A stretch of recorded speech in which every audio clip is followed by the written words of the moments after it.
Hello, thank you for joining me in my study. As I continue to study the role of sacrifice and the atonement in the Old Testament, it is indispensable to take account of the work of the Jewish scholar Jacob Milgrom. Milgrom is the author of a massive multi-volume commentary on the book of Leviticus.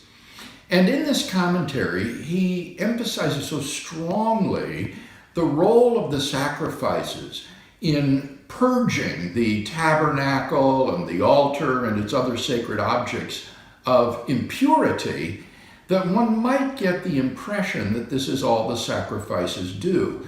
In fact, I've seen other commentators trivialize the role of the sacrifices in removing moral guilt and sin in favor of them simply purging the tabernacle and its objects of ritual impurity. But reducing the function of the sacrifices to simply cleansing objects, I think, is both implausible and doesn't do justice to the biblical text itself.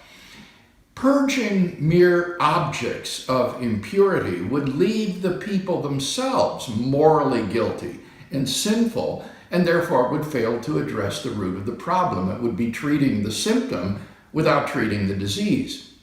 Moreover, the text itself repeatedly makes promises such as this: the priest shall make atonement on his behalf for the sin which he has committed, and he shall be forgiven. Leviticus 5:10. The word translated here to make atonement, kippur in the Hebrew, has a range of meanings: to purge, to ransom, to expiate.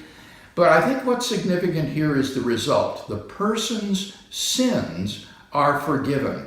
The ritual sacrifice has removed his guilt. And so Milgrom himself advises, and I quote, "Although the cult concentrates heavily on the purging of sanctuary impurity, it too recognizes that the ultimate source of impurity is human sin. Sin must therefore be expiated. The continual purging and reconsecration of the altar," says Milgrom, "points to the singular function of the altar. It is the medium of God's salvific expiation of the sins of Israel. Therefore, not only does it have to be purged of Israel's sins, it must be a fit instrument for effecting expiation for Israel when sacrifices are offered upon it." He says, "For the complete annulment of sin, for the assurance of divine forgiveness, sacrificial expiation, kippur, is always required." Kippur, then, in its most abstract sense, comes to mean to atone or to expiate. And Milgrom says the meaning here is that the offerer, note not the objects, the offerer himself is cleansed of his impurities and sins and becomes reconciled at one with God.